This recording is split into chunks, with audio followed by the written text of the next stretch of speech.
విశ్వంభరలో విజయ గీతిక విరచించిన గర్వమిదే జై భారత్ జై భారత్ జై జై భారత్. కొండ మురళీధరరావు గారి నాయకత్వం, కడియం శ్రీహరి గారి నాయకత్వం, కడియం కావ్య గారి నాయకత్వం, మనందరి నాయకత్వం. అందరికీ నమస్కారం. వేదిక మీద ఆశీర్లైనటువంటి మన నాయకుడు కొండ మురళీధరరావు గారికి, గౌరవ అతిథిగా వచ్చినటువంటి సోదరులు మాజీ మంత్రివర్యులు కడియం శ్రీహరి గారికి, ఈ వరంగల్ పార్లమెంట్ కాంగ్రెస్ అభ్యర్థిగా బరిలో నిలబడి ఈరోజు ప్రచారానికి మన నియోజకవర్గానికి విచ్చేసినటువంటి కూతురు సమానమైనటువంటి కోడలు అన్నాడు, అన్న కోడలనే తీసుకుంటాను, కడియం కావ్య గారికి, మరి నా ముందు ఆశీర్వైనటువంటి నాయకులకు, కార్యకర్తలకు, బయట మైదానంలో ఉన్నటువంటి సోదరిమణులకు, పైన ఉన్నటువంటి సోదరిమణులకు, మీడియా సోదరులందరికీ కూడా నా హృదయపూర్వక నమస్కారం. మరి ఈరోజు చాలా హ్యాపీగా ఉంది. నేను మినిస్టర్గా గెలిచినాక ఇంత పెద్ద ఎత్తున, ఎందుకంటే చాలా మంది సన్మానాలు అడిగారు, మేము సన్మానం చేసుకుంటాం టైం ఇవ్వంటే నేను ఒప్పుకోలేదు. ఎందుకంటే నాకు సన్మానం చేసే ఖర్చు మీరు ఏ వృద్ధాశ్రమానికో ఏ అనాథాశ్రమానికో ఒక పూట భోజనం పెట్టండి, శాలువాలతోటి బొకేలతోటి డబ్బులు వృధా చేయొద్దు అని చెప్పడం జరిగింది. మా నాయకులు కార్యకర్తలు కూడా దానికి కట్టుబడి నాకు సన్మానం చేసే ఆలోచన మానేశారు. ఈరోజు ఇక్కడ మనం కడియం కావ్య గారి గెలుపు కోసం ఈ మీటింగ్ ఏర్పాటు చేసుకొని వారి గెలుపుకు మన సపోర్ట్ అందించినందుకు మీ అందరికీ కూడా పేరు పేరున ధన్యవాదాలు. ఎందుకంటే నేను మొదటిసారి వరంగల్ ఈస్ట్ లో అడుగు పెట్టినప్పుడు మరి నేను ఎవరో తెలియకపోయినా కూడా 55,000 మెజారిటీ ఇచ్చారు. మరి మధ్యలో కొంత పొరపాటు జరిగి మేము పరకాలకు వెళ్ళడం జరిగింది.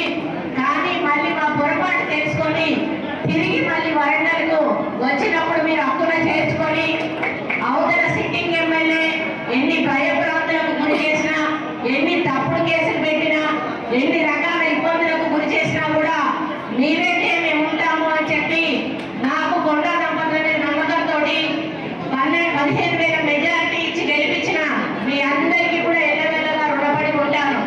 మరి గతంలో నేను ఎమ్మెల్యేగా ఉన్నప్పుడు చేసిన అభివృద్ధి తప్పితే ఇప్పటి వరకు కూడా మరి టీఆర్ఎస్ గవర్నమెంట్ లో ఒక్క రూపాయి అభివృద్ధి కూడా జరగలేదనే విషయం మీ అందరికీ కూడా తెలుసు. మళ్ళీ కాంగ్రెస్ పార్టీ అధికారంలోకి వచ్చింది, రేవంత్ రెడ్డి గారు ముఖ్యమంత్రి అయినారు. 6 గ్యారంటీలను ఇప్పటికే అప్లికేషన్లు తీసుకున్నారు. అందులో 5 గ్యారంటీలను అమలు చేశారు. మిగతా గ్యారంటీలను కూడా మరి ఎలక్షన్ల తర్వాత అమలు చేయబోతా ఉన్నారు.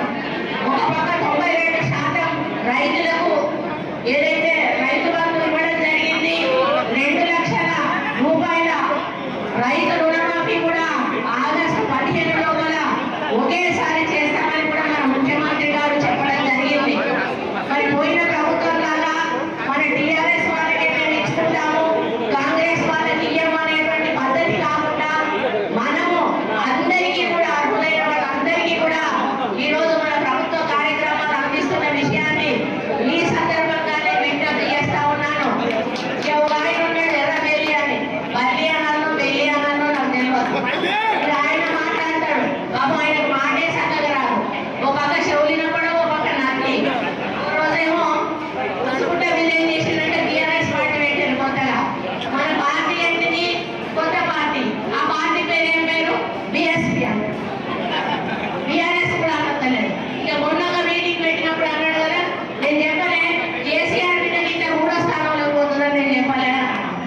అటువంటి నాయకులు ఈరోజు టీఆర్ఎస్ పార్టీలో ఉన్నాడు. ఇంకేమన్నాడు? కావ్య ఉన్నప్పుడు 12 మంది పోటీలో ఉంటే కావ్య పోయినాక 24 మంది పోటీలకు వచ్చిండ్రు అన్నారు. అరే బాబు, 24 మంది పోటీలో వస్తే ఇంత బతుకులకి ఇంటర్ కాలం వచ్చినట్టు మరి వరంగల్ జడ్పీ చైర్మన్ ఎందుకు ఎన్నుకున్నాం? ఇంకెవరు క్యాండిడేట్ మీ దగ్గర లేరా అని చెప్పి నేను అడుగుతా ఉన్నాను. ఈరోజు బీఆర్ఎస్ లో బీజేపీలో క్యాండిడేట్ల కొరత ఉన్నది కాబట్టి ఓడిపోయిన వాళ్ళని మళ్ళీ ఎమ్మెల్యేలు ఓడిపోయిన వాళ్ళని ఎంపీలుగా నిలబెట్టేటువంటి దౌర్భాగ్యపు పరిస్థితి ఆ 2 పార్టీలకు వచ్చినాయంటే ఈరోజు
కేంద్రంలో కూడా మన ప్రభుత్వం ఉంటే మనకు అన్ని విధాలుగా అభివృద్ధి సంక్షేమ కార్యక్రమాలు అందేటువంటి అవకాశం ఉంటుంది. కాబట్టి మనం అందరం కూడా ఇక్కడి నుంచి మిషన్ 15 పేరు పెట్టారు కేసీ వేణుగోపాల్ గారు. 15 సీట్లను ఇక్కడి నుంచి గెలిపించి కేంద్రానికి అందించాల్సిన బాధ్యత మనందరి మీద కూడా ఉంది. అందులో ఒక సీటు కడియం కావేరు కూడా అని చెప్పి ఈ సందర్భంగా నేను విజ్ఞప్తి చేస్తా ఉన్నాను.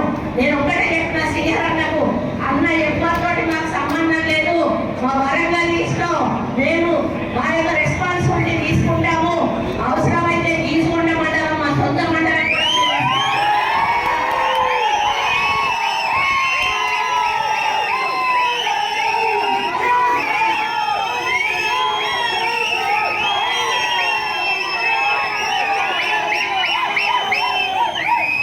ఇక్కడ అక్కడ కలిపి 50,000కి తన్నాను. ఒక రోజు 2 రోజులు రోడ్ షోకు పంపించండి. మిగతాదంతా కూడా మేము చూసి మా నాయకులు కార్యకర్తలు బూత్ లెవెల్లో ఇంటింటికి కూడా వెళ్ళి నా ఎలక్షన్స్ ఎలా అయితే పనిచేసాం అదే పద్ధతిలో పనిచేసి మెజారిటీని మీకు ఇప్పించే బాధ్యత మేము తీసుకుంటామని తెలియజేస్తా ఉన్నాను. కావ్య గారు కూడా చాలా స్పష్టంగా వివరంగా ఆమె మనసులో ఉన్న మాట మాట్లాడడం జరిగింది. ఒక రాజకీయ నాయకురాలుగా ఆమె పూర్తిగా పరిణతి